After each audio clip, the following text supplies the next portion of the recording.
దేవుని పిల్లలారా, దేవుడు ఏర్పాటు చేసిన ఈ సభలో మొదటి దినాన్న ఉన్నతమైన దైవ జ్ఞానాన్ని కలిగిన సంగతులు ఈరోజు మీరు వింటారు. దేవుడు ఈ లోకానికి తన జ్ఞానంతో నిండిపోవాలి అని, లోకంలో ఉన్న ప్రతి ఒక్కరూ కూడా దైవ జ్ఞానంలో ఎదగాలి అని, పెరగాలి అని దేవుడు కోరుకున్నాడు. కానీ ఈరోజు మనిషి లోకంలో ఉన్న వాటిని నేర్చుకోవడానికి, లోకంలో ఉన్న వాటిపైన ఉన్నంత ఆసక్తి పరలోకంలో ఉన్న కన్న తండ్రి భూమి మీద మనుషులను ప్రేమించి రాయించి ఇచ్చిన ఈ వాక్యం పైన ప్రేమ లేదు. కనుక జీవితం ఏంటో, జీవితం ముగిసిపోయిన తర్వాత మనిషికి ఏం జరుగుతుందో తెలియని వాడిగా, ప్రమాదంలో పడిపోయేవాడిగా మనిషి మిగిలిపోయాడు. దేవుని పిల్లలారా, భవిష్యత్తు మీద సరైన ప్రణాళికలు లేనివాడు దెబ్బతింటాడు, పాడైపోతాడు అన్నది లోకంలో కాస్త జ్ఞానం ఉన్నా ఆలోచిస్తే అర్థమైపోయే సంగతి.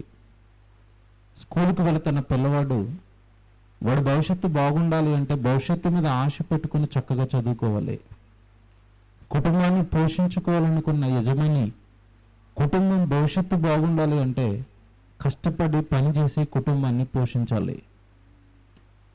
భవిష్యత్తు మీద ఆలోచన లేని వాళ్ళు పాడైపోతారు. భవిష్యత్తు మీద సరైన ప్రణాళిక లేని వాళ్ళు భవిష్యత్తులో అష్టకష్టాలు పడతారు. ఇది మనకు తెలిసిన సత్యం. ఈరోజు భూమి మీద ఉన్న మనిషికి భవిష్యత్తు ఉంది.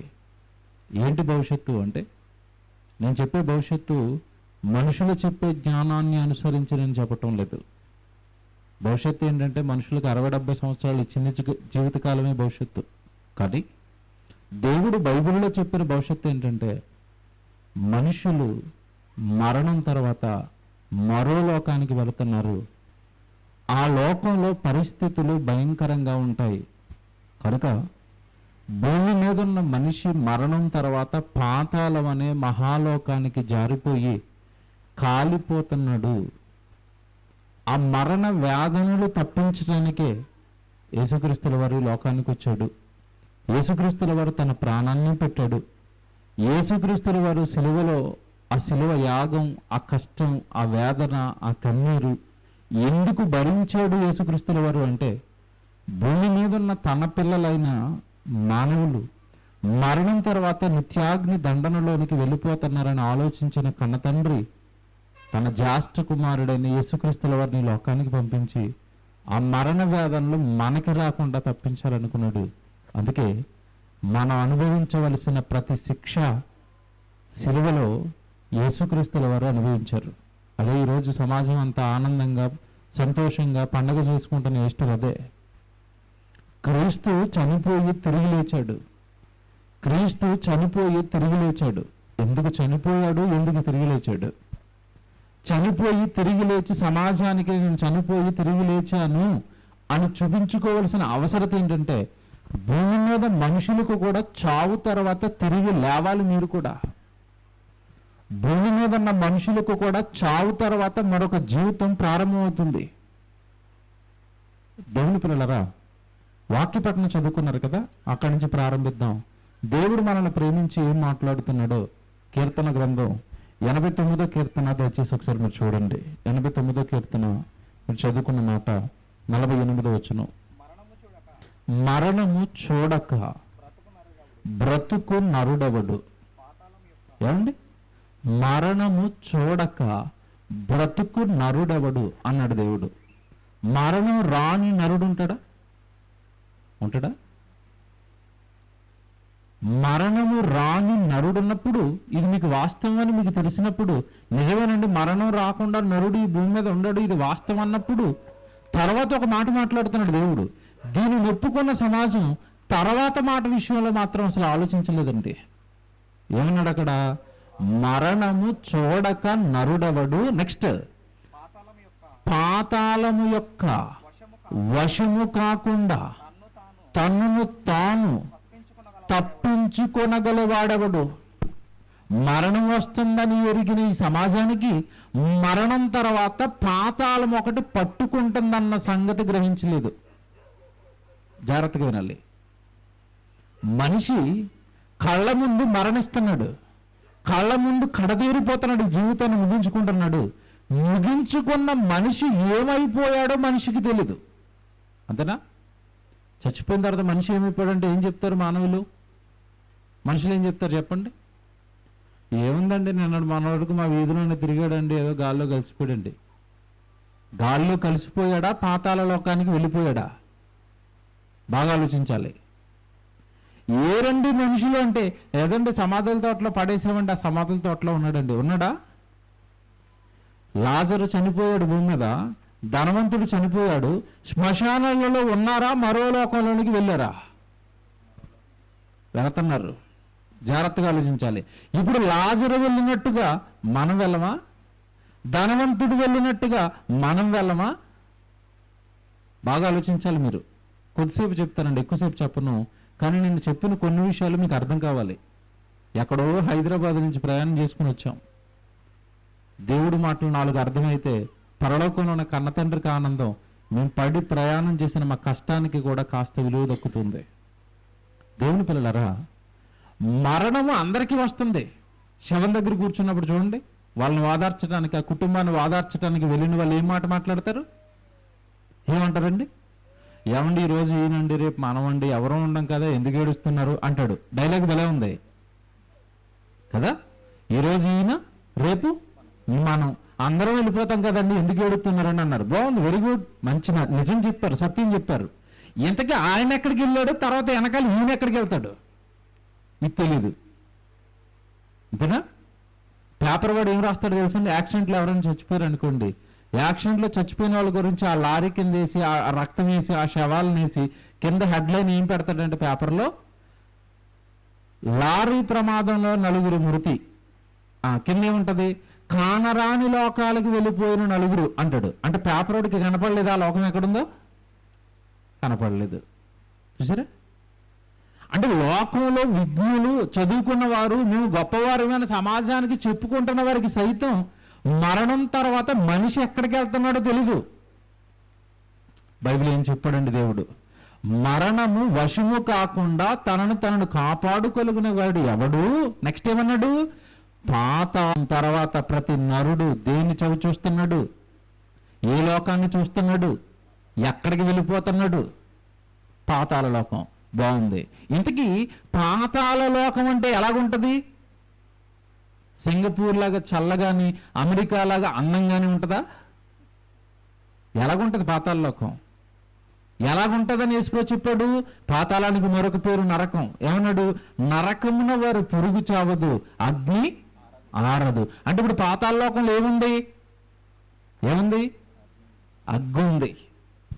ఇప్పుడు చనిపోయిన ప్రతి ఒక్క వ్యక్తి కూడా ఎక్కడికి వెళ్ళిపోతున్నాడంట? ఆరని అగ్గిలోకి వెళ్ళిపోతున్నాడు. వెళ్ళే వాళ్ళని కాపాడడానికి యేసుక్రీస్తుల వారు సిలువలో తన ప్రాణం పెట్టాడు. జాగ్రత్తగా నేను చెప్తాను, మీరు చాలా జాగ్రత్తగా వినాలి. ఇంతకాలం మీరు చాలా ప్రసంగాలు వినుంటారు, ఇష్ట ప్రసంగాలు. చాలా ప్రసంగాలలో క్రీస్తు మన పాపాల కొరకు మరణించాడు, క్రీస్తు మన పాపాల కొరకు మరణించాడు. ఇది నిజమే. ఇదంతా ఫస్ట్ స్టెప్. రెండోది చెప్తాను ఇప్పుడు నేను. ఆయన మరణించాడు, నీకు రక్షణ మార్గాన్ని ఏర్పాటు చేశాడు. రక్షణ మార్గంలో నువ్వు జాగ్రత్తగా ఆయన అన్నట్టుగా ప్రయాణం చేస్తేనే తప్ప ఆయన చనిపోయి తిరిగి లేచినట్టుగా నువ్వు చనిపోయి తిరిగి లేవు. అంతేనా? ఇప్పుడు చనిపోయి తిరిగి లేచింది ఎందుకు అంటే, ఇదిగో చచ్చిపోయిన తర్వాత పాతాళానికి జారిపోతున్నారు, ఆ లోకానికి మీరు వెళ్ళిపోకూడదు, మరలా తిరిగి లేవాలి. మీరు పాతాళాన్ని వెళ్ళిపోకుండా మిమ్మల్ని మీరు తప్పించుకుని పరదేశుకన్నా లేదంటే పరలోకానికన్నా మీరు వెళ్ళిపోవాలి అన్నది దేవుడు ఆలోచన. ఏం చేస్తే వెళతాం? ఏమంటే మనిషి భూమి మీద ఉన్న జీవితకాలం శాశ్వతం కదండి. మీరు చాలా మాటలు మీరు చదువుకుని ఉంటారు చాలా కాలం నుంచి. పేతురు గారు అంటున్నారు, హెబ్రీ పత్రికలో అంటున్నారు, చాలా మాటలు మనకున్నాయి. మనము పరదేశులము అంటే అర్థం ఏంటి? మనము పరదేశులము, యాత్రికులము. విన్నారా ఈ మాట? మీరు పాట కూడా పాడతారు, పరదేశులము యాత్రికులము అని. ఎప్పుడు పాడతారు? చచ్చిపోయినప్పుడు, శవాన్ని తీసుకెళ్ళినప్పుడు పాడతారు. అప్పుడు పాడేం ఉపయోగం అండి? ఆయన బ్రతుకున్నప్పుడు పాడితే బ్రతుకుని తీర్చుకునేవాడేమో. కానీ చచ్చిపోయిన తర్వాత మన పరదేశంలో యాత్రికులు అంటే అప్పుడే యాత్ర అయిపోయింది. నీతిగా బ్రతుకుంటే పరదేశికి వెళ్ళిపోతాడు, నీతిగా బ్రతకలేదంటే ఎక్కడికి వెళ్ళిపోతాడు? పాతాళానికి వెళ్ళిపోతాడు. అప్పుడు పాడు ఉపయోగం లేదు. బ్రతుకుండగా పాడండి. మనం పరదేశులము, యాత్రికులము, మనది ఈ దేశం కాదు, మనం ఇక్కడ ఉండము, మరో లోకానికి వెళ్ళిపోతాము. వెళ్ళిపోవలసిన మనం ఈ భూమి మీద నీతిగా బ్రతకాలి. ఆ మహాలోకం, దేవుడున్న పరలోకాన్ని మీరు చూడాలి అంటే పరిశుద్ధుడు గర్భాన్ని పుట్టిన మీరు పరిశుద్ధులుగా బ్రతకాలి, పవిత్రులుగా బ్రతకాలి, కళంకం లేని వారుగా బ్రతకాలి, నిర్దోషులుగా బ్రతకాలి. పరలోకం అంటే ఏ లోకం అనుకుంటున్నారు? అది పరిశుద్ధమైనది. నేను పరిశుద్ధుడిని గనుక మీరును పరిశుద్ధులై ఉండాలి. ఇప్పుడు చెప్తాను, జాగ్రత్తగా వినండి. నేను పరిశుద్ధుడిని, మీరు కూడా ఎలా ఉండాలి? పరిశుద్ధులు. దేవుడు కొన్న క్వాలిటీలో ప్రధానమైన క్వాలిటీ ఏంటంటే దేవుడు పరిశుద్ధుడు. దేవుని చుట్టూ ఉండే దూతలు పరిశుద్ధ దూతల సభలో అంటాడు. అంటే దూతలు కూడా ఎలాగున్నాయి? పరిశుద్ధమైనవి. పరలోకం పరిశుద్ధమైనది. ఆయన గర్భాన్ని పుట్టిన జాస్తి కుమారుడు యేసుక్రీస్తుల వారు పరిశుద్ధుడు. పరిశుద్ధాత్మ దేవుడు పరిశుద్ధుడు. భూమి మీద యేసుక్రీస్తుల వారి రక్తంతో కడగబడిన క్రైస్తవులకి దేవుడు పెట్టిన పేరు పరిశుద్ధులు. నీకేమర్థమవుతుంది? అంటే దేవుడికి ఎటు చూసినా ఏం కనపడాలి? పరిశుద్ధత, పరిశుద్ధత, పరిశుద్ధత. మనుషుల్లో ఉందండి? మనిషిలో పరిశుద్ధత ఉందా? మనిషిలో పవిత్రత ఉందా? ఈ లక్షణాలు నీలో భూమి మీద ఉండగా సంఘంలో సంపాదించినప్పుడు మరణం తర్వాత ఆయన చేరుకుంటామన్న ఆశ ఎక్కడో మనం పోగొట్టుకున్నట్టే. ప్రయత్నించాలి. ఈ భూమి మీద సంఘం ఏంటో తెలుసండి? రాబోయే పరలోకంలో నువ్వు జీవించడానికి ట్రైనింగ్ పీరియడ్ ఇది. సంఘంలో ఉన్న సహోదరుడితో ఎలాగుంటున్నావు, సంఘంలో ఉన్న విశ్వాసులతో ఎలాగుంటున్నావు, సంఘంలోనికి చేర్చబడిన తర్వాత నీ జీవితం ఎలాగుంటుంది, బాప్తిస్మం తీసుకున్న తర్వాత నీ బ్రతుకేమైనా మారిందా? పాపాన్ని మానేసావా? నేరాలను మానేసావా? తప్పులు మానేసావా? సువార్తను ప్రకటిస్తున్నావా? పాపపు పనులు మానేసి పరిశుద్ధమైన దేవుడి పనుల్లోనికి నువ్వు వచ్చావా? సంఘం పైలట్ విమానం నడపాలనుకున్నప్పుడు ముందుగానే ట్రైనింగ్ ఇస్తారు. ఆర్టీసీ డ్రైవర్ బస్సు నడపాలనుకున్నప్పుడు డైరెక్ట్గా బస్సు ఎక్కిస్తారా? గ్రౌండ్లో ముందు ట్రైనింగ్ ఇస్తారు, తర్వాత బస్సు ఎక్కిస్తారు. సంఘంలో దేవుడు మీకు ఇప్పుడు ట్రైనింగ్ ఇస్తున్నాడు. వాక్యాలు చెప్పి మనం పరిశుద్ధంగా ఉండాలి, మనం నేరాలు చేయకూడదు, మనం దేవుడి పిల్లలమే. ఇవన్నీ సంఘంలో వాక్యోపదేశకుల నోట, సేవకుల నోట ఎందుకు చెప్పిస్తున్నాడు అంటే ఇది ట్రైనింగ్ పీరియడ్. ఇక్కడ మారిపోవాలి మనం, ఇక్కడ తప్పులు చేయకూడదు మనం, ఇక్కడ నేరాలు చేయకూడదు మనం. అప్పుడు నచ్చితే యేసుక్రీస్తుల వారి రెండవ రాకల్లో బల సంఘంలో నమ్మకంగా, పరిశుద్ధంగా, పవిత్రంగా బ్రతికావు అని దేవుడు అలా మనల్ని పట్టుకొని తీసుకెళ్లి తండ్రి రాజ్యంలో మనల్ని ఏం చేస్తాడు? అప్పగిస్తాడు. జాగ్రత్తగా వినాలి ప్రసంగం. మరణము వశము కాకుండా తప్పించుకోలేకపోతున్నారు. ప్రతి నరుడు కూడా పాతాళానికి జారిపోతున్నాడు, అక్కడ కాలిపోతున్నాడు. కనుక వాళ్ళని కాపాడాలి. కాపాడాలి అన్న ప్రణాళిక వేశాడు యేసుక్రీస్తుల వారు. ఈ మరణ ఛాయలో, మరణ భయంలో కుట్టుమిట్టాడుతున్న ఈ ప్రపంచానికి అసలు మరణం అంటే మీరు భయపడవలసిన అవసరం లేదు. అదిగో మరణం నన్ను ఏమీ చేయలేకపోయింది, నేను 3 దినాల తర్వాత తిరిగి లేచిపోయాను, నేను మరణాన్ని జయించాను, నన్ను నమ్మిన వాడు మరణాన్ని జయిస్తాడన్న నమ్మకాన్ని, క్రైస్తవ్యాన్ని కలిగించడానికే శిలువ మరణం, యేసుక్రీస్తుల వారి శిలువ త్యాగం. మనం చేసిన పాపాలన్నిటికీ, మనం చేసిన అపరాధాలన్నిటికీ, మనం చేసిన నేరాలన్నిటికీ యేసుక్రీస్తుల వారి మీద పడ్డ ఈ శిక్షలు, దెబ్బలు, ముళ్ళ కిరీటం, బల్లెపు పోటు, కొరడాల దెబ్బ, శిలువ మోయటం, ఇవన్నీ ఏంటనుకుంటున్నారు? భూమి మీద నరులు చేసిన పాపాలు, భూమి మీద నరులు చేసిన ఘోరాలు, నేరాలు, వాటన్నిటికీ శిక్ష ప్రభు భరించాడు. భరించి ఆ దెబ్బలన్నీ ఆయన తిని, ఆయన రక్తాన్నంతా ప్రజల కొరకు ఇచ్చి, ఆ రక్తంతో మీరు కడుక్కొని పాపం చేయకుండా పరిశుద్ధంగా నా కొరకు బ్రతకండి చాలు, నేను తిరిగి లేచినట్టుగా మీరు కూడా తిరిగి లేస్తారని చెప్పాడు. అంతే తప్ప నాకులా మీరు సిలువేయించుకోండి అప్పుడు కానీ మీకు రక్షణ రాదంటే మన పరిస్థితి ఏం చెప్పండి? ఇప్పుడు ఆయన సిలువేయించుకుని చనిపోయి తిరిగి లేచాడండి, మీరు కూడా తిరిగి లేవాలంటే మీరు సిలువేయించుకోండి అంటే ఎలా ఉంటుంది మన పరిస్థితి? ఎంచుకుంటారా? గుడికే సరిగా రాము మనం, అంతేనా? గుడికి సరిగా రాము, ప్రార్థనలకు సరిగా రాము, వాక్యం సరిగా వినము, ప్రార్థన సరిగా చేసుకోము, వాక్యం సరిగా బాగా చదువుకోము. అసలు ఇవి చేయడానికి ఎంత బద్ధకంగా ఉంటే మనకి పరలోకం చేరడానికి సిలువేయించుకోమంటే మనలో ఎంతమంది రెడీగా ఉంటాం? అంత పెద్ద కష్టానికి పరలోకం కోసం ఎవరు సిద్ధపడతారు? మహానుభావుడు కష్టపడి, శ్రమలు పడి, హింసలు పొంది, చంపబడి, సమాధి చేయబడి, మూడో దినాన తిరిగి లేచి, జస్ట్ నా రక్తాన్ని మీ కొరకిచ్చాను, బాప్తిజం తీసుకోండి, మీ పాపాలు పోతాయి, పరిశుద్ధంగా బ్రతకండి అంటే నేటికి మానవులకి అది కూడా కష్టంగా మారిపోయిందండి. స్టిల్ ఇప్పటికీ కూడా మనుషులండి సంఘంలోనికి చేర్చబడ్డారు తప్ప దేవుడు కోరుకున్న లక్షణాలు సంఘంలో చేర్చబడిన విశ్వాసులలోనికి రాలేదు. రేపు చెప్తాను అది. లోకములో సంఘమా, సంఘములో లోకమా? మీరు ఎందుకు రేపు దేవుని పిల్లలారా, పునరుత్థానం అయ్యాడు యేసుక్రీస్తుల వారు, తిరిగి లేచిపోయాడు యేసుక్రీస్తుల వారు. ఆయన నమ్ముకున్న వారు అందరూ తిరిగి లేస్తారని చెప్తున్నారు. నిజమే, వెరీ గుడ్. ఇకపోతే ఇక్కడ ఒక విషయం ఉంది. పునరుత్థానం పునరుత్థానం పునరుత్థానం పునరుత్థానం అంటున్నారు తప్ప పునరుత్థానంలో 2 పునరుత్థానాలు ఉన్నాయి.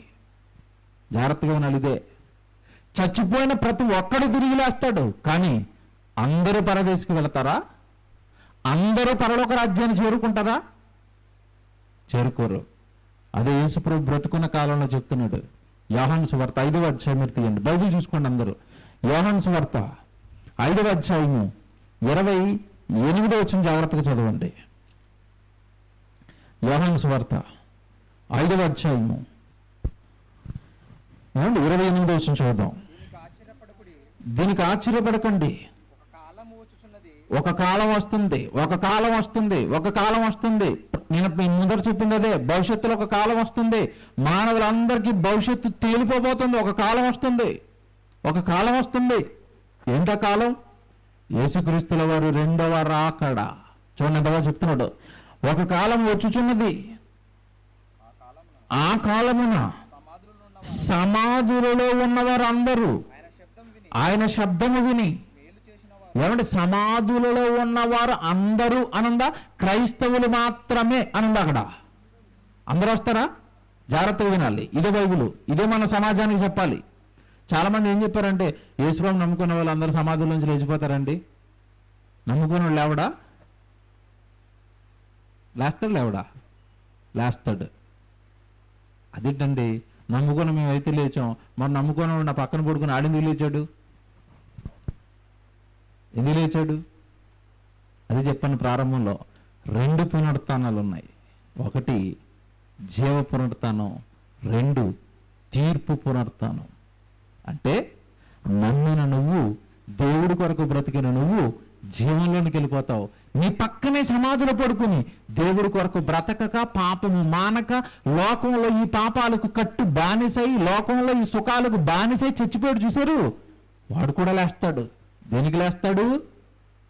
శిక్ష అనుభవించడానికి లేస్తాడు. జాగ్రత్తగా చూడండి, అక్కడ వచ్చిన చూడండి. బైబిల్ చూడాలి. మన బైబిల్ చెప్పిందే నమ్మాలి. బైబిల్ ఏం చెప్తుందో చూడండి.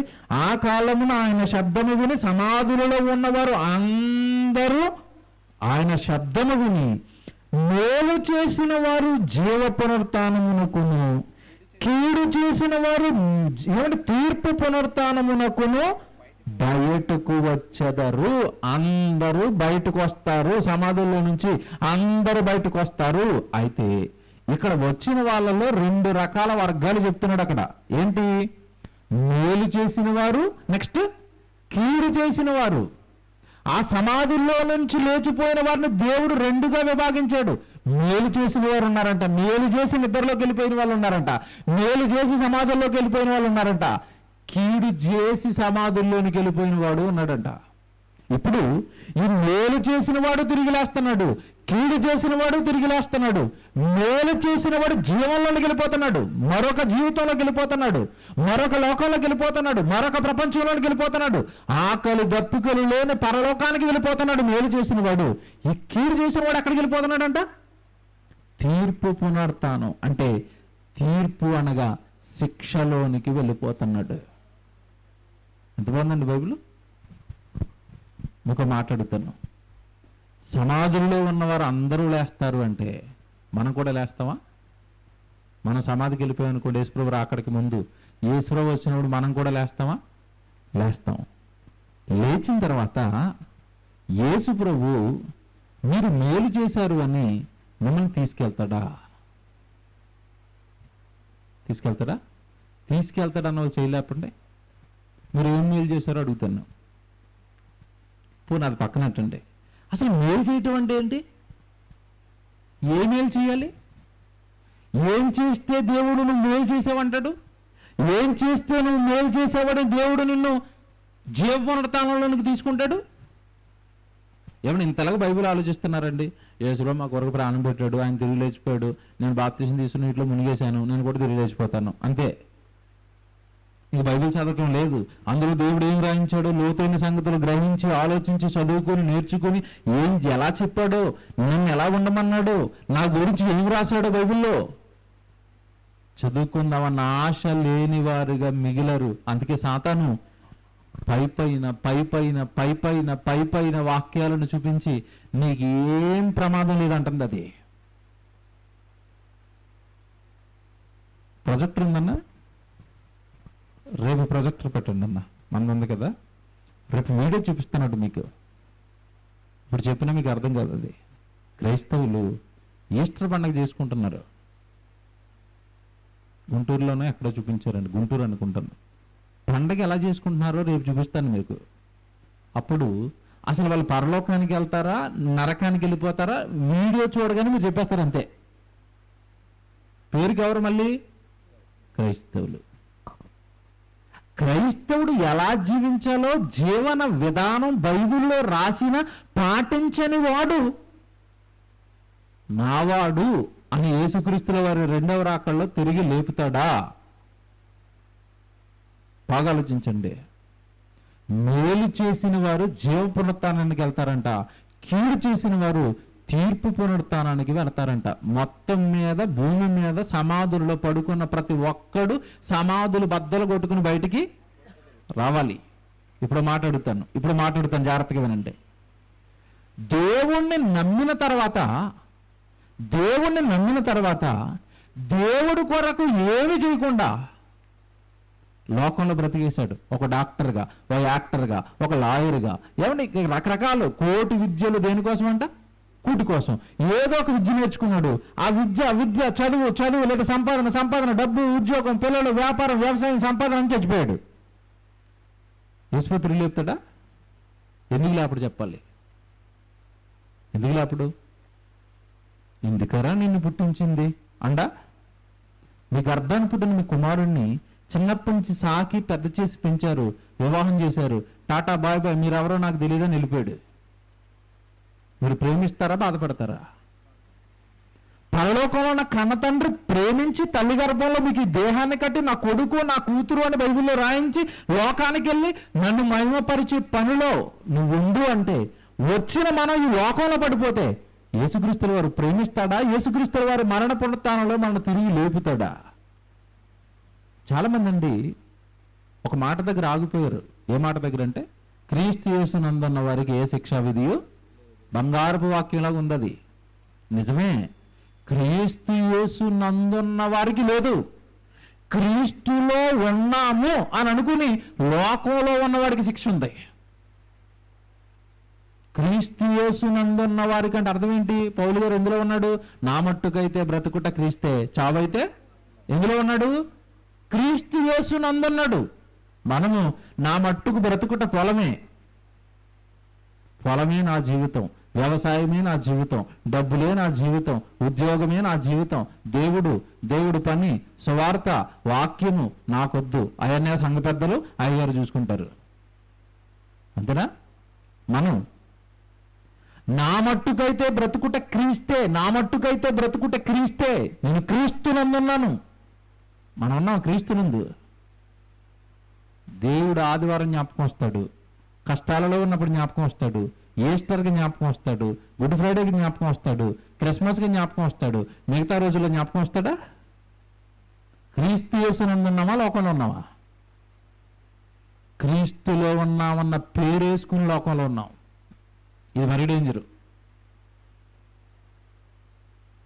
ఎందుకు ఈ మృతుల పునరుత్థానంలో మేలు చేసిన వారు కీడు చేసిన వారని దేవుడు మృతులను రెండుగా ఎందుకు విడగొట్టేశాడు అంటే ఇక్కడ కారణం ఉంది. అది రాత్రి మీరు విని తీరాలి. ఈ రాత్రి అది మీరు నేర్చుకోవాలి. ఏం చేస్తే మేలు అన్నాడు తెలుసా? దానికంటే ముందుగా మీకు తెలిసిన రెఫరెన్స్ అనుకుంటున్నది.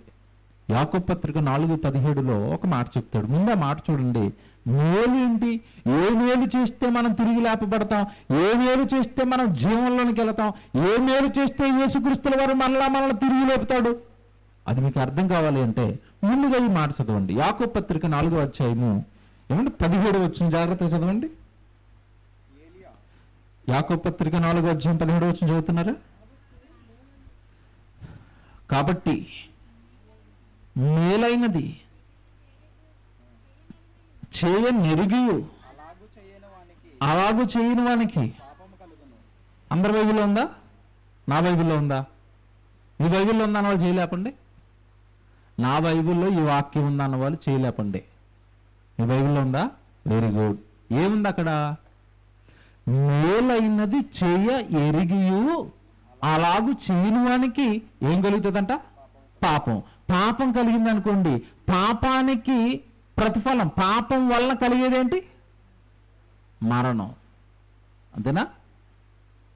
పాపం వలన కలిగేది మరణం. మరణం అంటే ఏ మరణం? ఈ మరణం అందరికీ వస్తుంది. పాపం వలన కలిగే మరణం ఏంటంటే రెండవ మరణం, ఆత్మ నరకానికి జారిపోవటం. మరణంలో 2 మరణాలు తెలుసు కదా? ఒకటి శరీరానికి వచ్చే మరణం, మొదటి మరణం. 2 ఆత్మ నరకంలో పడిపోవటం. దానిని దేవుడు రెండవ మరణము, అగ్నిగుండము అంటాడు ప్రకటన గ్రంథంలో. కనుక పాపానికి వచ్చే మరణం ఏంట? మరణం అంటే రెండవ మరణం, అగ్నిగుండంలోనికి జారిపోతున్నాడంట. ఇంతకీ అక్కడ పాపం మన మీదకి ఎలా కలుగుతుందని చెప్తున్నాడు అక్కడ? మేలైనది నువ్వు చేయలేదు కనుక నీకు పాపం కలిగింది. ఈ సూత్రం కూడా దేవుడి దగ్గర ఎంతకాలం ఇది మనకు తెలియదు. వ్యభిచారం చేయట్లేదండి, దొంగతనం చేయట్లేదండి, అబద్ధాలు ఆడటం లేదండి, నేను చాలా భక్తిగా ఉన్నానండి అని అనుకుంటున్నాం మనం. Very good. అవి చేయకూడదు. దేవుడు మానేయమన్నాడు. Very good. దేవుడు మానేయమన్నవి మానేశావు, కానీ దేవుడు చెయ్యమన్నవి చేస్తున్నావా? పాపానికి అర్థం చెప్పండి. పాపానికి డెఫినేషను ఆజ్ఞాతిక్రమమే పాపం. రైట్, బాగుంది. ఇప్పుడు దేవుడు మనకి ఏ ఆజ్ఞ ఇచ్చాడో దాన్ని అతిక్రమించిన ప్రతి ఒక్కడు ఏమవుతాడు? పాపం అవుతాడు. మీరు వ్యభిచారం మానేమన్నారండి, దేవుడు మానేశారు. Very good. మీరు సర్వలోకానికి వెళ్ళి సర్వ సృష్టికి సువార్తను ప్రకటించండి అన్నాడు. ప్రకటిస్తున్నారా? దేవుడు పని చేస్తున్నారా? మరి ఇది ఆజ్ఞాతిక్రమం అవదా? బాగా ఆలోచించండి. మీరు పాపాలు మానేయమన్నారండి, మానేశారు. Very good. పాపం అంటే దేవుడు చెయ్యొద్దన్నది చేయకపోవటం పాపమే. దేవుడు చెయ్యొద్దన్నాడు, చేస్తున్నారు, పాపం అవుతుంది. అది దేవుడు ఇది నువ్వు చెయ్యి అన్నాడు, చేయట్లేదు, అది కూడా ఏమవుతుంది? పాపమే. ఇది మీకు అర్థమయ్యేటట్టుగా చెప్తాను.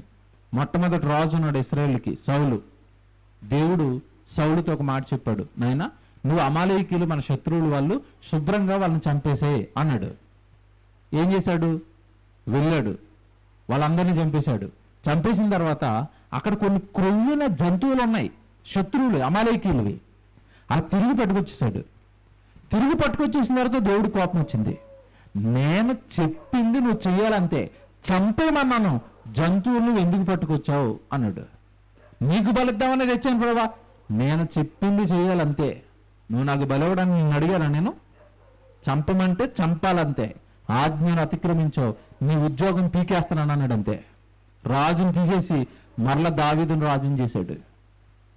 అంటే దేవుడు తను చెప్పిన మాట విషయంలో చాలా సీరియస్గా ఉంటాడు. ఆయన చెప్పింది మనం చేయాలి. ఇప్పుడు జాగ్రత్తగా వినండి. యాకోబు 4:17 ఏం చెప్పాడు అక్కడ? మేలైనది చేయ నెరిగియు అలాగ నువ్వు చేయకపోతే నీకేం కలుగుతుంది? పాపం. ఇప్పుడు ఇందుకో మాట్లాడుతున్నాను, లోకానికి క్రైస్తవుడు చేసే మేలే ఉంది? బాగా ఆలోచించి చెప్పండి. మనం లోకానికి చేసే, లోకం అంటే ప్రజలండి, మనుషులకి, మనం మనుషులకి చేసే మేలేంటి చెప్పండి? ఏం మేలు? బట్టలు ఇవ్వటం మేలా? ఆలోచిద్దాం. ఓ జత బట్టలు ఇచ్చామండి, మేలు చేసామా? మేలే అది, కానీ ఎంత మేలు అంటే ఇంత మేలు అది. ఎందుకంటే 6 నెలల తర్వాత బట్టలు ఉంటాయా? చిరిగిపోతాయి. భోజనం పెట్టారు, మేలా? తెల్లారిసరిగా ఉంటుందా, అరిగిపోద్దా? అరిగిపోయింది. మరి ఏంటి క్రైస్తవుడు లోకానికి చేసే మేలు? వాక్యం చెప్పి బాప్తిసం వరకు వాడిని నడిపించి రక్షణలోనికి నడిపించావు, వాడి పాపాలన్నీ కడిగేశావు. నీ వలన రక్షణ పొంది సంఘంలోనికి చేర్చబడ్డాడు. మరణం తర్వాత వాడు ఎక్కడికి వెళ్తాడు? పాతాళాన్ని తప్పించుకుని ఎక్కడికి వెళ్ళిపోతాడు? పరలోకానికి వెళ్ళిపోతాడు.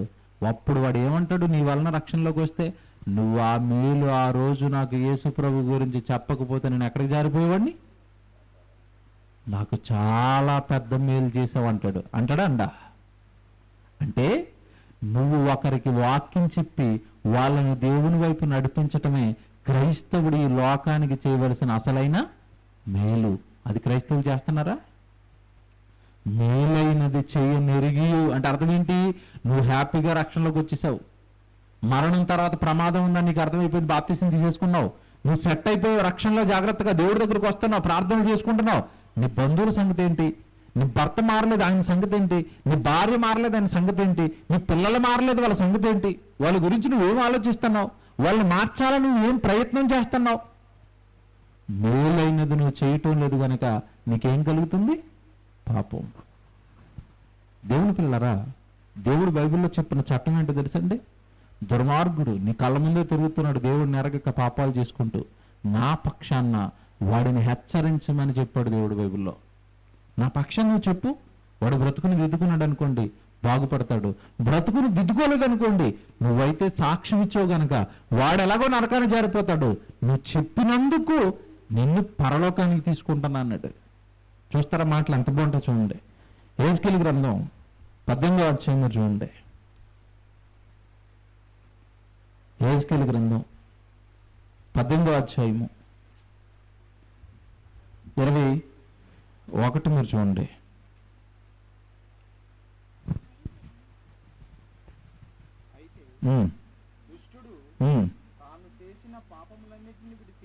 దుష్టుడు తాను చేసిన పాపములన్నిటినీ విడిచి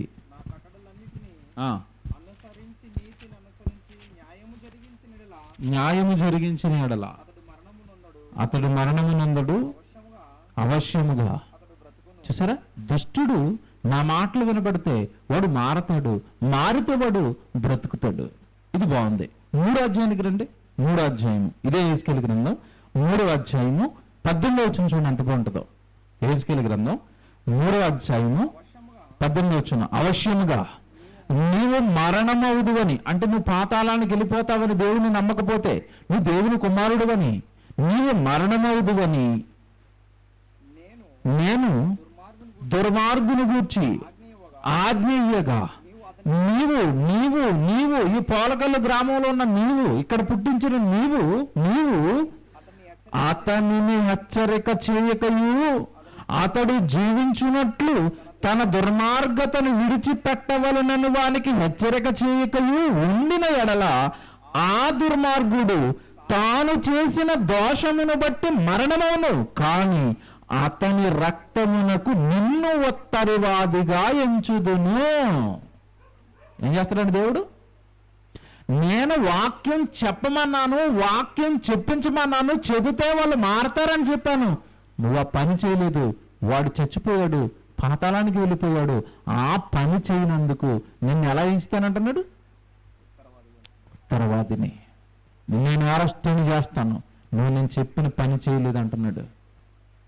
మీకు ఇప్పుడు నేను చెప్తున్న మాటలన్నీ ఉన్నాయి చూశారు, జాగ్రత్తగా వినాలి. ఇప్పుడు నేను చెప్తున్న మాటలన్నీ ఉన్నాయి చూశారు, ఇవన్నీ పట్టుకొచ్చి యేసుక్రీస్తు వారు మాట్లాడతారు చివరిలో. అదే మీరు బాగా వినాలి. జీవ పునరుత్థానం కావాలి అంటే ఇదిగో ఇవన్నీ జరిగించాలి. జీవంలో మీకు పాలు కావాలి అంటే ఇదిగో ఇవన్నీ జరిగించాలి. మీరు దుర్మార్గులకి దేవుడు పక్షాన దేవుడు మారమన్నాడన్న విషయాలు మీరు చెప్పాలి. తర్వాత మాట చూడండి ఎంత బాగుంటుందో. తర్వాత మాట 19వ వచనం 19 అయితే నీవు దుర్మార్గుని హెచ్చరిక చేయగా అతడు తన దుర్మార్గత నుండి దుష్క్రియల నుండి మరలిన ఎడల అతడు తన దోషమును బట్టి మరణమవును. కానీ నీవు అన్న అక్కడ బ్రాకెట్లో ఏముంది? అక్కడ ఆత్మ. నీవు అనగానే ఆత్మ, నీ ఆత్మ. నీవు అనగానే ఆత్మను తప్పించుకొందువు. నువ్వు తప్పించుకుంటావు, నీ ఆత్మ తప్పించుకుంటుంది. ఏం చేస్తే దుర్మార్గునికి వాక్యం చెబితే, మేలైనది చేయ నెరిగి నువ్వు అలాగ వాడికి చెబితే, ఒకతన్ని రక్షిస్తే, ఒకతను దేవుళ్ళలోనికి నువ్వు నడిపిస్తే నువ్వు తప్పించుకుంటావు, నువ్వు పరలోకానికి వెళ్ళిపోతావు. ఎందుకంటే తండ్రి చేయమన్న పని నువ్వు చేశావు. దేవుడు చెప్పిన కార్యాలలో నువ్వు ఉన్నావు. దేవుడు వాక్యాన్ని నేర్చుకుని నీ కుటుంబంలో అందరిని కూర్చోబెట్టి దేవుడు మనల్ని ఇలా బ్రతకమన్నాడు అని చెప్పావు. కాబట్టి కుటుంబాల్లో ఈరోజు కుటుంబ ప్రార్థనలు జరుగుతున్నాయా? ఉన్నాయా? ఒకప్పుడు అండి ఈ ఇంట్లోకి దెయ్యం రాకమునుపు, ఏది దెయ్యం? ఇంట్లోకి దెయ్యం ఉంది, అందరి ఇంట్లోనూ దెయ్యం ఉంది. ఏంటి చెప్పండి? దెయ్యం టీవీ, అంతేనా? ఒకప్పుడు ఇంట్లో ఉండేది, ఇప్పుడు జోబులోకి వచ్చింది. ఎవరి జోబులో చూడండి దెయ్యమే. ఎందుకు దాన్ని దెయ్యం అంటున్నాను అంటే, ఒకప్పుడు ఇంట్లో టీవీ లేనప్పుడు కుటుంబం అంతా ఏం చేసేవారు చెప్పండి? క్రైస్తవులు సాయంత్రం పూట అయిపోయేసరికి చక్కగా తల్లి, తండ్రి, పిల్లలు అందరూ కూర్చొని చక్కగా ప్రార్థన చేసుకుని, ఒక పాట పాడుకొని, ఒక అధ్యాయం చదువుకుని, అందరూ మోకాళ్ళు వేసి ప్రార్థన చేసి అప్పుడు భోజనం చేసి పడుకునేవారు. ఇప్పుడు కుటుంబాల్లో అది ఉందండి? ఏముంది చెప్పండి కుటుంబాల్లో? రిమోట్ కోసం గొడవ. ఈవిడ సీరియల్ ఎట్టమంటది, ఆయనేమో వార్తలు ఎట్టమంటాడు, వీడొచ్చి సినిమాలు ఎట్టమంటాడు, ఒకడొచ్చి జబర్దస్త్ ఎట్టమంటాడు. రిమోట్లు విరిగిపోతున్న ఇంట్లో ఈ దెబ్బలాట్లలో. ఇంకెక్కడ దేవుడు, ఇంకెక్కడ భక్తి, ఇంకెక్కడ వాక్యము, ఇంకెక్కడ దేవుడు చెప్పమన్నట్టుగా ఎవరైనా ఒకరు కుటుంబం దగ్గరికి వెళ్ళి, ఏంటమ్మా మీరు గుడికి రావటం లేదు, ఏంటమ్మా మీరు ప్రభువుని నమ్ముకోవటం లేదు, మీరు చాలా కష్టం కదా, మరణం తర్వాత మనందరికీ ప్రమాదం ఉంది కదా, మన కొరకు కదా ప్రభు ఆ సిలువలో అన్ని కష్టాలు పడి చనిపోయాడు అని ఎవరికండి వాక్యం చెప్తున్నారు క్రైస్తవులు? ఎవరి దగ్గరికి వెళ్ళి ఎవరినండి మారుస్తున్నారు? ఎవరి కుటుంబాలు వాళ్ళవి, ఎవరి సుఖాలు వాళ్ళవి, ఎవరి సంతోషాలు వాళ్ళవి. పక్కవాడి ఆత్మ గురించిన శ్రద్ధ ఎవరికుందండి? ఎక్కువ మాట్లాడితే అసలు మన ఆత్మల మీద మనకేం లేదు, శ్రద్ధ లేదు. ఇక పక్క ఆత్మల మీద ఏముంటది? వాడు పాతాళానికి జారిపోతాడన్న భయం ఇంకేముంటది? మనకే లేదు. మనకే వాక్యం అర్థం అవ్వలేదు, మనకే భయం వేయట్లేదు. నేను వెళ్తానా పరలోకానికి, నేను జారిపోతానా? నీ మీద నీకు మొదట భయం వస్తే, పాతాళం ఎంతటి భయంకరమైనదో నీకు ఒక్కసారి ఆలోచన కలిగితే, నువ్వు రక్షణలో ఉండాలనుకుంటావు, నువ్వు దేవుల్లో ఉండాలనుకుంటావు. ఆ ప్రమాదం విలువ ఎంత భయంకరంగా ఉంటుందో నువ్వు ఎరిగితే, పక్కవాడిని అందులో పడిపోకుండా నువ్వు కాపాడాలని ప్రయత్నం చేస్తావు. దెయ్యాలు తెలుసు కదండి, యేసుప్రభుకి ఎదురుపడి ఏమడుగుతున్నాయి? ప్రభువా, మా సమయం ఇంకనూ రాలేదు, మమ్మల్ని ఆ భయంకరమైన పాతాళానికి నువ్వు నెట్టివేయొద్దు. ఎందుకు దెయ్యాలు యేసుప్రభుని బతిమాలుకుంటున్నాయి? పాతాళం అంత భయంకరంగా ఉంటుంది. దెయ్యాలే గజగజలాడిపోతున్న యేసుప్రభు, బాబోయే మాకు టైం ఇంకా రాలేదు, నువ్వు అక్కడ పంపొద్దు, ఆ వేదన, ఆ మంటల్లో మేము తట్టుకోలేకపోతున్నాం. ఎందుకంటే దేవదూతలు పాపం చేసినప్పుడు దెయ్యాలుగా మార్చి దేవుడు పాతాళంలో పడేశాడు. యేసుప్రభు ఉన్న కాలంలో అవి భూమి మీదకి వచ్చాయి, అవి బతిమాలుకుంటున్నాయి. యేసుప్రభుని రుచి చూసాయి, పాతాళాన్ని రుచి చూసాయి, బతిమాలుకుంటున్నాయి. ధనవంతుడు అగ్నిలో కాలిపోతున్నాడు. అప్పుడు అర్థమైంది బాధ, నేను ఎందుకు వచ్చేసాను ఇక్కడికి, భూమి మీద నాకు 5 సహోదరులు ఉన్నారు, వాళ్ళు కూడా వచ్చేస్తారు ఇక్కడికి, కొంచెం ఆ లాజర్ని పంపించండి భూమి మీదకి అంటున్నాడు. దేవుని పిల్లరా, ప్రతి మానవుడికి మరణం తర్వాత భయంకరమైన మరణం, భయంకరమైన అగ్నిగుండం ఎదురు చూస్తుంది. దాని నుండి నువ్వు తప్పించుకోవాలంటే ఒకటే, క్రీస్తు రక్తంలో పాపాలు కడుక్కొని బాప్తిసం తీసుకుని చక్కగా సంఘానికి వస్తూ దేవుడి పనిలో ఉండండి. దేవుడు పనిలో ఉన్నవాడికి పాపపు పనులు చేసేంత టైం ఉండదు.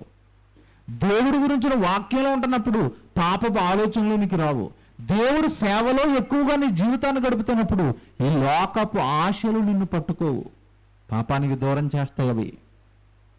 కనుక దేవుని పిల్లలారా, క్రీస్తు పునరుత్థానంలో మీరు పాలుభాగస్తులు కావాలి అంటే దేవుడు ఇదిగో ఈ మాటలు చెప్పాడు. మీరు కూడా మేలు చేయాలి లోకానికి, మీరు కూడా క్రీస్తుల ప్రాణం పెట్టి మీ రక్తాన్ని ఇచ్చి, మీ చెమటనిచ్చి, మీ ధనాన్ని ఇచ్చి, మీ కాలాన్ని ఇచ్చి, మీ ఆరోగ్యాన్ని ఇచ్చి, మీ దేహాన్ని ఇచ్చి దేవుడి గురించి ఈ లోకానికి మీరు చెప్పాలి. అనేక మందిని దేవుని వైపుకి మీరు నడిపించాలి. ఇది ఇలాంటి సువార్త సభలు పెట్టాలి. చుట్టుపక్కల గ్రామాలకు వెళ్ళి మేము సభ పెడుతున్నాం, రండి దేవుడి మాటలు విందురు కానీ అని రక్షణలో లేని వారికి ఎంతో మందికి మీరు రక్షణను ఇప్పించాలి. ఆ బాధ్యత సంఘంలోనికి చేర్చబడిన ప్రతి ఒక్కరికి దేవుడిచ్చాడు. మాట చూపిస్తాను. యేసుక్రీస్తుల వారు రెండవ రాకడలో ఏం జరుగుతుందో యేసుక్రీస్తుల వారు చెబుతున్న ఒక సందర్భం చూపిస్తాను. నేను వచ్చేస్తాను రెండవ రాకడలో, అప్పుడు ఏం జరుగుతుందో ఈ భూమి మీద మానవులకి అని యేసుప్రభు ఒక మాట చెప్తున్నాడు. మత్తయి సువార్త 25వ అధ్యాయానికి రండి. జాగ్రత్తగా చదవాలి. ఇదంతా చివరి మాటలు జాగ్రత్తగా మీరు రాసుకోండి, ఒకసారి జాగ్రత్తగా ధ్యానించండి నేను చెప్పి ఈ వాక్య భాగం అంతా కూడా. మత్తయి సువార్త 25వ అధ్యాయము 31 నుంచి మీరు జాగ్రత్తగా చదవండి. మత్తయి సువార్త 25:31. తన మహిమతో మనుష్య కుమారుడు ఆయనతో కూడా సమస్త దూతలను వచ్చినప్పుడు ఆయన తన మహిమ గల సింహాసనము మీద ఆసీనుడై ఉండును. అప్పుడు 32 జాగ్రత్తగా చూడండి. అప్పుడు సమస్త జనములు ఆయన ఎదుట పోగు చేయబడుదురు. యేసుప్రభు ఎదుటికి ఎవరు పోగు చేయబడతారంట? అంటే అందరూ రావాలా? నమ్మినవాడు రావాలి, నమ్మనివాడు కూడా రావాలా? రావాలి. నమ్మి పాపాలు చేసిన వాడు కూడా రావాలా? రావాలి. సంఘంలోనికి వచ్చి తప్పులు చేసిన వాడు కూడా రావాలా? రావాలి. జాగ్రత్తగా వినాలి. ఇది భూమి మీద ఉన్న సమస్త జనులు యేసుక్రీస్తుల వారు రెండవ రాకడలో ఆయన సింహాసనం మీద కూర్చుంటే ఆయన ఎదుట సమస్త జనములు పోగు చేయబడతారు. తీసుకురండి, అందరినీ తీసుకురండి, ఇలా తీసుకురండి. కర్నూలులో ఉన్న వాళ్ళు తీసుకురండి, తెలంగాణలో ఉన్న వాళ్ళు తీసుకురండి, అమెరికాలో ఉన్న వాళ్ళు తీసుకురండి, ఆఫ్రికాలో ఉన్న వాళ్ళు తీసుకురండి, సమస్త జనులను తీసుకురండి. ఎందుకు దేవుడు భూమి మీద ఉన్న అన్ని భాషలలోనూ వాక్యం రాయించాడు అంటే, అన్ని భాషలు, అన్ని ప్రాంతాలు, అన్ని దేశాలలో ఉన్న ప్రతి ఒక్కరూ కూడా దేవుని పిల్లలే. దేవుని పిల్లలు దేవుడి చట్టం, దేవుడి ఆజ్ఞ, దేవుడి వాక్య ప్రకారం ఈ లోకంలో బ్రతకడానికి వచ్చాడు. కానీ బ్రతకలేదు. తీసుకురండి, వాడిని తీసుకురండి, వాడిని తీసుకురండి అంటున్నాడు. తీసుకొచ్చిన తర్వాత ఏం చేస్తున్నాడు అక్కడ? జాగ్రత్తగా చదవండి. వాక్యం దగ్గర అలా వేలు పెట్టుకుని చూసుకోండి. చాలా ఇంపార్టెంట్, చాలా వాల్యుబుల్ మాటలు మీరు చదువుతున్నారు. భూమి మీద ఉన్న సమస్త జనములు పోగు చేయబడతారు. నెక్స్ట్ ఏముంది అక్కడ తర్వాత? అప్పుడు సమస్త జనములు ఆయన ఎదుట పోగు చేయబడతారు. గొల్లవాడు మేకలలో నుండి గొర్రెలను వేరుపరుచినట్లుగా ఆయన వారిని వేరుపరిచేస్తాడంట. ఏమంటే ఇప్పుడు సమస్త జనములు యేసుక్రీస్తుల వారి దగ్గరకు వచ్చిన తర్వాత ఈ సమస్త జనాలు 2 భాగాలైపోతున్నాయి. అవునా? వేరు చేసే కార్యక్రమాన్ని చేపట్టాడంట. వేరు చేసేస్తున్నాడంట. ఇంతకీ ఈ సమస్త జనముల్లో నుండి ఎవరిని ఏరుకుంటున్నాడు? అసలు ఈ వేరెందుకు చేస్తున్నాడు? ఈ వేరు చేసి ఈ 2 వర్గాలు అయిపోయిన వాళ్ళతో దేవుడు ఇప్పుడు ఏం చెబుతాడు? రెండవ రాకడలో ప్రతి మనిషి ఎదుర్కోబోయేది ఇదేనండి. రెండవ రాకడలో క్రీస్తు న్యాయపీఠం ఎదుట అందరూ నిలబడి చేయవలసింది ఇదే. మీరు నిలబడతారు, నేను నిలబడతాను, ఈ కర్నూలులో ఉన్న వాళ్ళు అందరు నిలబడతారు, హైదరాబాద్లో ఉన్న వాళ్ళు అందరు నిలబడతారు. ఈ 6 నేల మీద ఆదాము మొదలుకుని నేటి వరకు, లేదంటే యేసుక్రీస్తుల వారు రెండవ రాకడ వరకు ఈ భూమి మీద పుట్టిన ప్రతి ఒక్కడు చేతులు కట్టుకుని యేసుక్రీస్తుల వారి ఎదుట నిలబడతారు. అక్కడ నుండి ఆయన నిలబడిన వాళ్ళందరినీ 2 చేస్తున్నాడు, వేరు చేసేస్తున్నాడు. ఇంతకీ వేరెందుకు చేస్తున్నాడు? చదవండి, జాగ్రత్తగా చదవండి. తన కుడి వైపున గొర్రెలను ఎడమ వైపున మేకలను నిలవబెట్టును. చూసారండి, ఇప్పుడు వేరు చేసిన వాళ్ళు ఏం చేశాడు? కుడివైపున సగం మంది అంట, ఎడమ వైపు సగం మంది. బాగా వినాలి. ఇప్పుడు ప్రజలు ఏమైపోయారు? 2 అయిపోయారు. కుడివైపున కొంతమంది, ఎడం వైపు కొంతమంది. జాగ్రత్తగా వినాలి. అందరితో పాటు మనం ఉన్నాం అక్కడ. మనం కూడా పక్కకి వెళ్ళిపోయాం. ఇప్పుడు ఇంతకు మనం ఎడం పక్క ఉండాలా, కుడి పక్క ఉండాలా? ఏ పక్క ఉండాలి? చూద్దామా? కొంచెం చదివితే మీకు అర్థమవుతుంది. రేటు పక్క ఉండాలి. కొంచెం చూద్దాం. ముందు చూద్దాం. 30 వచనం చెప్పండి అన్న. 34 వచనం. అప్పుడు రాజు తన కుడివైపున ఉన్న వారిని చూచి, నా తండ్రి చేత ఆశీర్వదింపబడిన వారలారా రండి, లోకము పుట్టినది మొదలుకొని మీ కొరకు సిద్ధపరిచిన రాజ్యమును. ఎవరికి ఇస్తున్నాడు రాజ్యాన్ని? ఎవరికి ఇస్తున్నాడు పరలోకాన్ని? కుడివైపున ఉన్న వాళ్ళకి ఇస్తున్నాడు. మరి ఎడవైపున వాళ్ళకి ఇవ్వడు. వీళ్ళకి ఎందుకు ఇస్తున్నాడు? మీకు ఎందుకు అడిగాను ఇందాక, ఎడవైపు ఉంటారా కుడివైపు ఉంటారా? ఎటుపక్క ఉంటారు ఇప్పుడు చెప్పండి? ఎటుపక్క ఉంటారా చెప్పాలి. కుడిపక్కే ఉంటారా? కుడిపక్క ఉంటారా? కుడిపక్కకి వెళ్ళాలంటే పని చేయాలి. మరి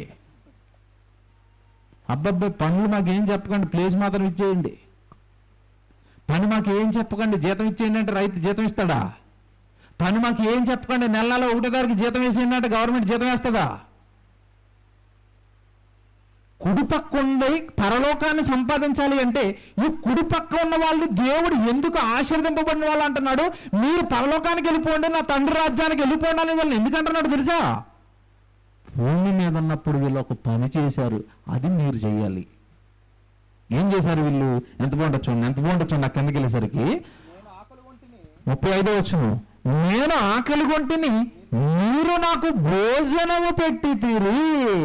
ప్రభు, ఎందుకు మమ్మల్ని బ్లెస్డ్ పీపుల్ అంటున్నావు?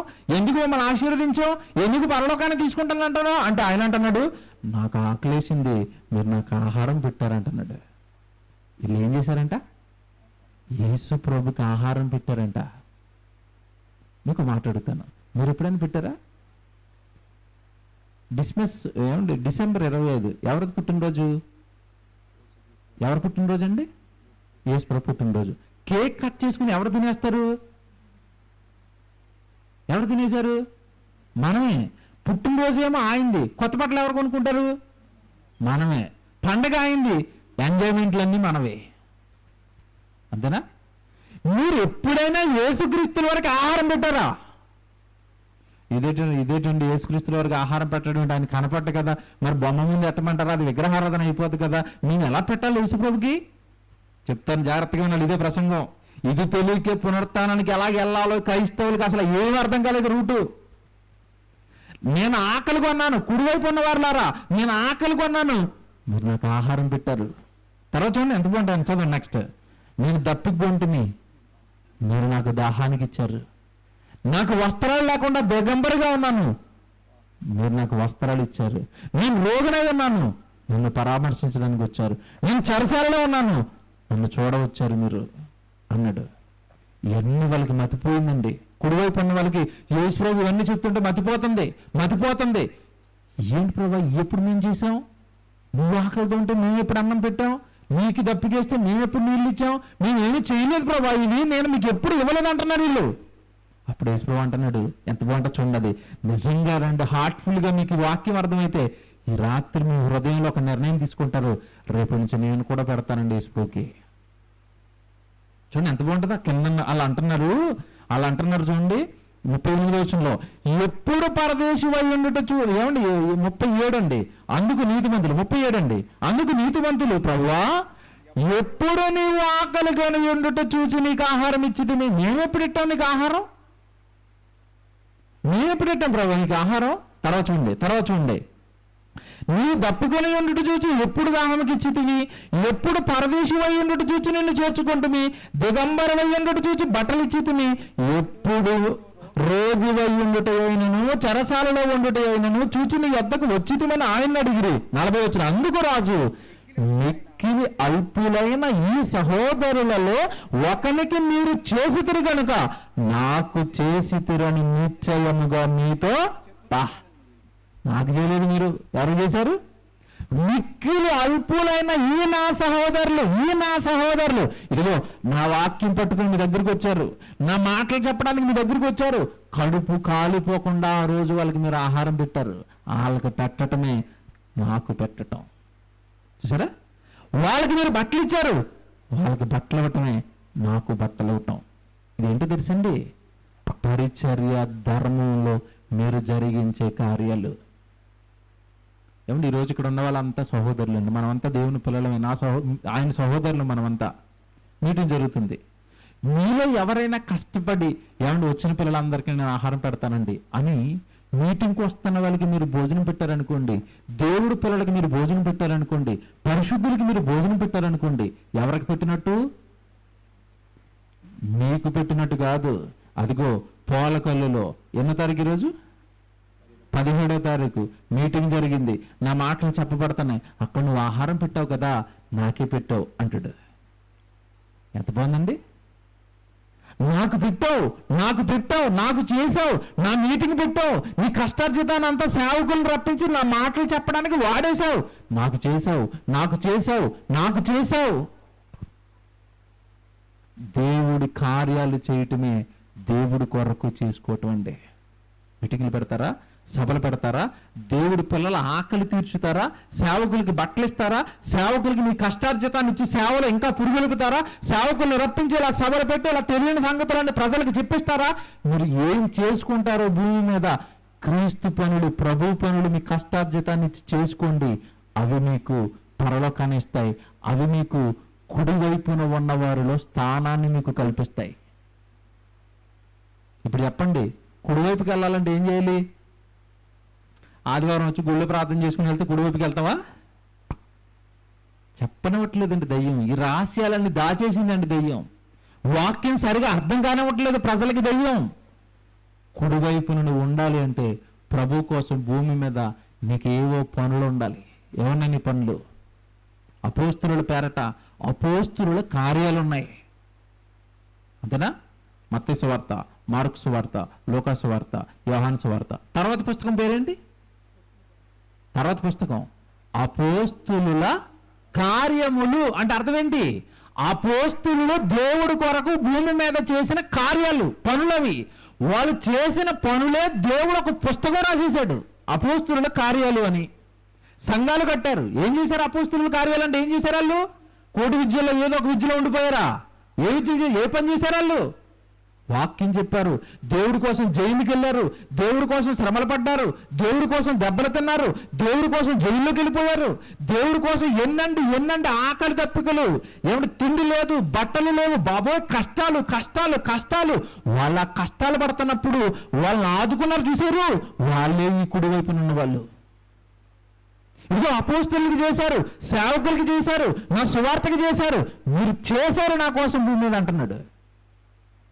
పౌలు గారు సేవ చేస్తే ఎంతో మంది సహకారులుగా ఉన్నారు. అపోస్తులు 12 మంది సేవ చేస్తుంటే సంఘం, ఆ రోజున్న సంఘం వారికి ఉన్న చరస్థిరాస్తులు అమ్మేసి అపోస్తుల పాదాల దగ్గర పెట్టి మీరు చెయ్యండి సువార్త అన్నారు. కార్యాలండి. హకుల ప్రిస్కిల ఒక కుటుంబం సువార్త పనిలో పౌలు గారు వెంటే ఉండి ఎన్నో ఘనకార్యాలు ఆ కుటుంబం దేవుడి కొరకు చేసింది. మన పేరట దేవుడి కార్యాలు భూమి మీద ఏముంటున్నాయి? ఏమి సువార్తలు జరిగిస్తున్నారు, ఏ సభలు జరిగిస్తున్నారు, మీ పేరట దేవుడి కార్యాలు ఏమున్నాయి? ఇదిగో ఈ కుడివైపు ఉన్న వారు అందరూ లిస్టులోనే ఉన్నాయంటే మీరు నాకు చేశారు, మీరు నాకు చేశారు, మీరు నాకు చేశారు, అందుకే మీకు ఆశీర్వదించాను అంటున్నాడు. మనం ఏం చేసాం యేసుప్రభుకి? బాగా ఆలోచించుకోండి. మీరు ఏం చేస్తున్నారు? ఆ కింద ఉన్న వాళ్ళు వెంటనే ఎడం వైపు ఉన్నారు కదా, ఎడం వైపు ఉన్న వాళ్ళు వెంటనే సీరియస్గా ఎలా చూశాడు? శపింపబడిన వారులారా మీరు వెళ్ళిపోండి నరకానికి అనేసరికి వాళ్ళు అంటున్నారు, మేమెందుకు ప్రభువా, మాకెందుకు ప్రభువా శాపం వచ్చిందంటే, నేను ఆకలి కొంటిని మీరు నాకు ఆహారం పెట్టలేదు, నేను దప్పికొంటిని మీరు నాకు నీళ్ళు ఇవ్వలేదు, నాకు బట్టలు లేవు మీరు నాకు బట్టలు ఇవ్వలేదు, మీరు నాకేం చేయలేదు భూమి మీద. పేరు వేసుకున్నారు, నమ్మేసావని. యేసు దగ్గరికి వస్తున్నావు, బాప్తిజం తీసేసుకున్నావు, రక్షణ తీసేసుకున్నావు, ఏమి చేయలేదు నాకు, మీరు ఏమి చేయలేదు నాకు భూమి మీద. మీకోసం ప్రాణం పెట్టాను నేను, మీకోసం రక్తం కార్చాను నేను, మీకోసం సిలువడ మోసాను నేను, మీకోసం పక్కలో బల్లెపోటు పొడిపించుకున్నాను నేను, మీకోసం ముళ్ళ కిరీటం పట్టించుకున్నాను, మీకోసం పిరుగుతులు గుర్తించుకున్నాను. మీరు నాకేం చేశారు? నిలదీస్తాడు యేసుప్రభు. తెలియట్లేదని చాలా మందికి ఇది. నిలదీస్తాడు. నా కష్టం అంతా నిన్ను రక్షించడానికి నేను పడితే ఏ చిన్నపాటి శ్రమ భూమి మీద నా పక్షాన నువ్వు వహించావు, ఏ శ్రమ పడ్డాను నా కోసం? దేవుడు అడుగుతాడండి. చూస్తారన్నమాట. ఎంత బాగుంటుంది చూడండి. అలాగొస్తుంది మీరు 43 చూడండి. 43 అండి, 43, 44 చూడండి. అందుకు వారు 44 అండి. అందుకు వారు, ప్రభువా, నేనెప్పుడు నీవు ఆకలి కొని ఉండుటైనను, దప్పికి ఉండుటైనను, పరదేశివై ఉండుటైనను, దిగంబరవై ఉండుటైనను, రోగువై ఉండుటైనను, చెరసాలలో ఉండుటైనను చూసి నీకు ఉపచారము చేయకపోతుమని ఆయనను అడుగుతారు. 45, అందుకాయన మిక్కిలి అల్పులైన వీరిలో ఒకనికైనాను మీరు ఎలాగ చేయలేదు. కనీసం ఒక్క కార్యం కూడా మీరు నా కొరకు చేయలేదు. నా కోసం మీరు ఏమీ చేయలేదు. ఒకరికైనా మీరు చేయలేదు గనుక, మీరు చేయలేదు గనుక నాకు చేయలేదని మీతో నిశ్చయముగా చెప్పుచున్నానని వారితోనని. 46 జాగ్రత్త చూడండి. వీరు నిత్య శిక్షకును, నీతిమంతులు నిత్య జీవమునకును పోదురు. జాగ్రత్తగా వినాలి. ఇది చెప్పి ముగిస్తాను. ఇక వీరు నిత్య శిక్షకును, వీరు నిత్య జీవమునకును. శిక్ష పడిన ఎంతకాలం ఉంటుందంట? నిత్యము. జీవంలోకి వెళ్ళిపోయిన ఎంతకాలం ఉంటుందంట? నిత్యము. భూమి మీద జీవితం నిత్యం ఉంటుందా? మరణము చూడక బ్రతుకు నరుడెవడు. మరణిస్తాం. ఈ లోకంలో ఉన్నప్పుడు ఉన్నంతకాలం ప్రభుకి చేయొచ్చు కదండి. ఏమైనా మన కార్యాలు మనం చేసుకోవండి. పిల్లకి పెళ్లి చేయాలనుకోండి, స్తోమత లేకపోయినా అప్పు చేసి మరి లక్షల రూపాయలు ఖర్చు పెట్టి చేస్తారు చేయరు? మీరు చెప్పండి. పాపకు మ్యారేజ్ చేయాలనుకున్నప్పుడు లక్షలు అప్పు చేసి మరీ చేస్తున్నావు. ఎప్పుడైనా 10 ఏళ్ళు పెట్టి దేవుడికి మీటింగ్ పెట్టవా? నీ కొడుక్కి లక్షల రూపాయలు ఉద్యోగానికి కావాలంటే అప్పులు తెచ్చి మరి లక్షలు చదివించేసి లక్షలు పోసేస్తావు. కొడుక్కి దేవుడికి ఏం చేసావు? కొడుకు చేస్తావు, భార్యకి చేస్తావు, కుమార్తెకి చేస్తావు, నీకు చేసుకుంటావు, నువ్వు ఉండడానికి ఇల్లు చేసుకుంటావు, లోకంలో నీకు అన్ని చేసుకుంటున్నావు. దేవుడికి ఏం చేస్తున్నావు? ఏం చేశారు దేవుడికి? నమ్మితే వెళ్ళమండి పరలోకానికి. మళ్ళీ చెప్తున్నాను, ఇంతకాలం మీరు అమాయకత్వమైన బోధలో ఉన్నారేమో. నమ్మినంత మాత్రాన దేవుడు పరలోకానికి రానివ్వడు. క్రియలు లేని విశ్వాసము మృతము. యాకోబు గారు రాసిన పత్రిక 2వ అధ్యాయము 14వ వచనము. క్రియలు లేని విశ్వాసం. క్రియ ఏమీ లేకుండా నేను విశ్వాసనే అన్న భ్రమలో నుంచి బయటకు వచ్చేయండి. నువ్వు నిజంగా విశ్వాసం అయితే క్రియలు చేయి తండ్రికి. నమ్మిన విశ్వాసులందరూ యేసుక్రీస్తుల వారి గురించి ప్రకటించారు. కొత్త నిబంధనలో సమరస్త్రీ మారిపోయింది, ప్రకటించింది. అపోస్తలులు మారిపోయారు, ప్రకటించారు. పౌలు గారు మారిపోయారు, ప్రకటిస్తున్నారు. విశ్వసించిన వారందరూ ప్రకటిస్తున్నారు. విశ్వసించిన వారందరూ చేస్తున్నారు దేవుడికి కార్యాలు. మనం ఏం చేస్తున్నాం? దేవుని పిల్లలారా, పెద్ద పాఠం అండి. సమయం అయింది, ఆలస్యంగా ప్రారంభించాం కనుక మీకు కొన్ని చెప్పాను ఈరోజు. ఈ ఎడం వైపు ఉన్న వాళ్ళందరూ కూడా నిత్య శిక్షలోనికి వెళ్ళిపోతారంట, భూమి మీద దేవుడి కోసం ఏమి చేయనందుకు.